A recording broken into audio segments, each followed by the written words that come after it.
Alrighty, so we're back on the Hazet Assistant restoration. I think hopefully if the weather holds up, I'll try to paint most of these today.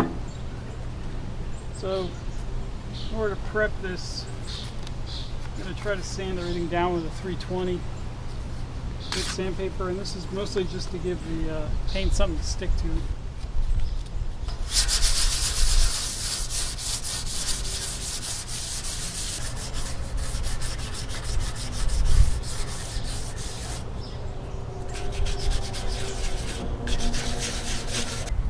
Go ahead and do the same thing for these other pieces.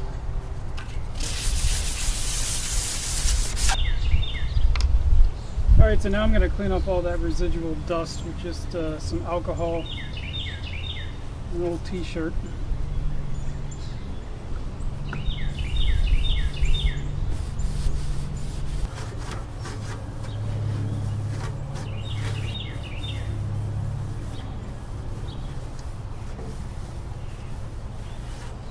Alright, I'm going to paint the top here a little bit differently than the rest of this, because I know this is going to get so much more abuse. I'm going to actually brush these on to get a thicker coat. In terms of the back side here, this is the side that nobody's going to see, so I think all I'm going to do is just do a little bit of touch up on this side, and then I think the rest of the finish here looks fine.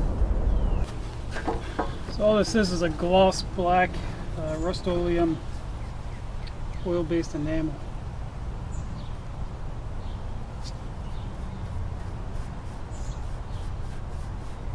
I'm gonna go get a better brush. This was just an old one I picked up.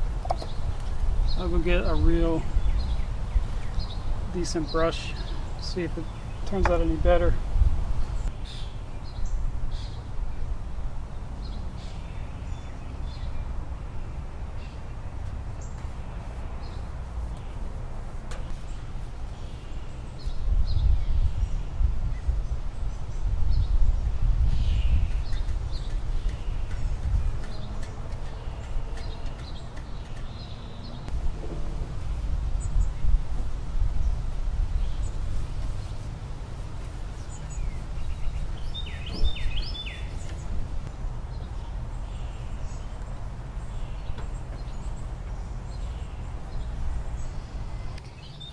Alright, so we'll let that dry and move on to the next. So before we move on to painting the main assembly, there's a little masking we got to do on these logos.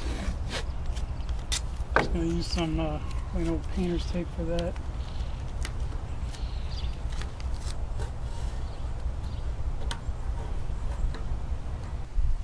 So I think I'm going to paint this in 2 steps. It probably will take a couple of days, because it does take 24 hours really to dry totally. So we'll go ahead and do the one side here and let it sit in the sun for a while.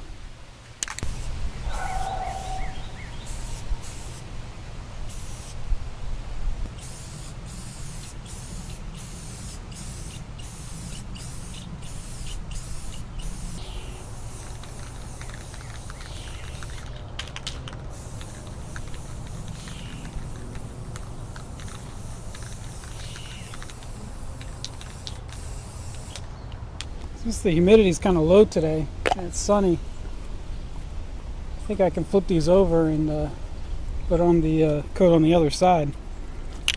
So that's good. I hope go ahead and get this done today.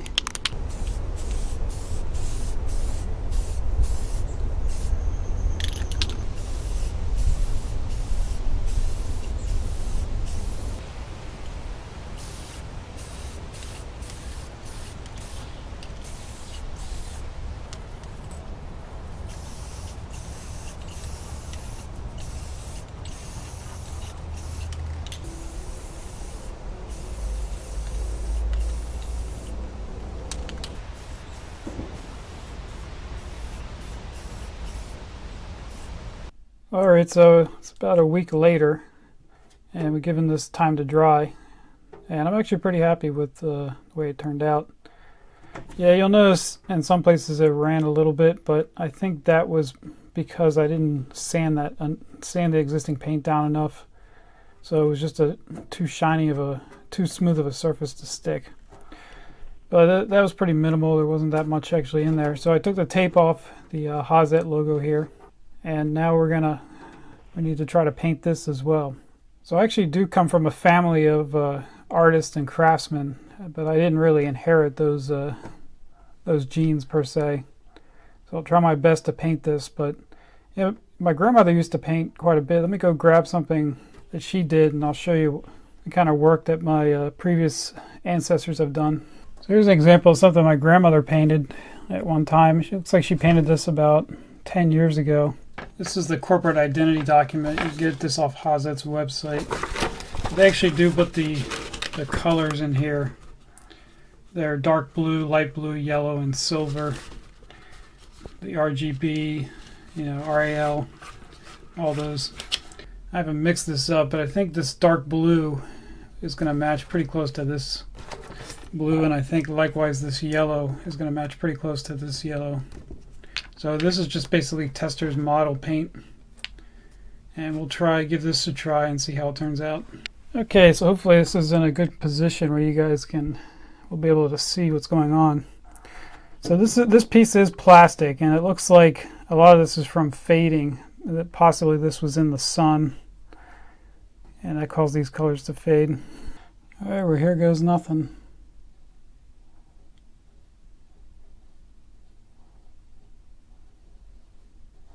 So we'll just start off with the largest width brush and then work our way to some finer ones.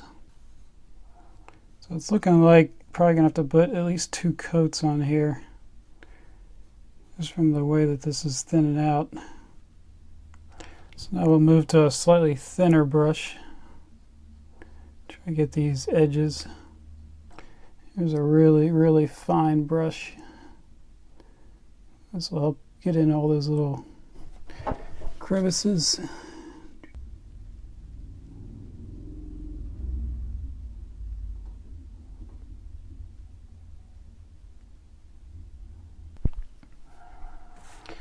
Alrighty, so we'll let this first coat get dry enough to put on a second coat before we start on the yellow.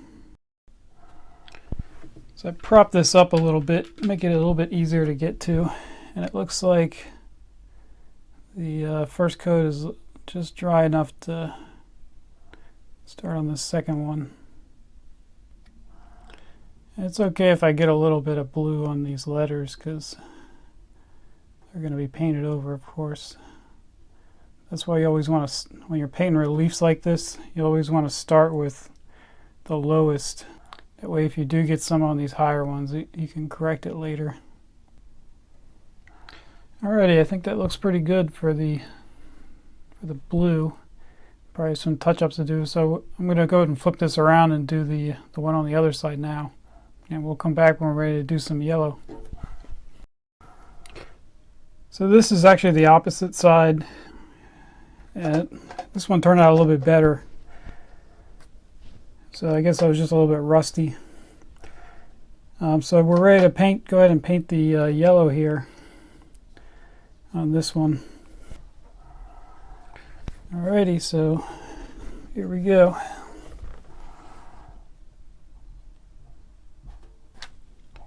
So yeah, it definitely looks like we're going to need 2 coats for this one.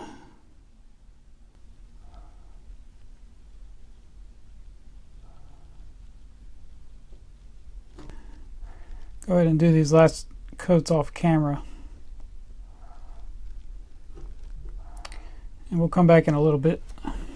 Alrighty, well, several coats later, this is about as good as I'm going to get it. I think it turned out alright. This blue is a little bit lighter than I think the Hazet blue, but the yellow matched up pretty nicely. So that's going to wrap it up for this one. Next time we'll probably start reassembling everything. Got some hardware to order. Other than that, we should be ready to put everything back together. So I'll catch you guys next time.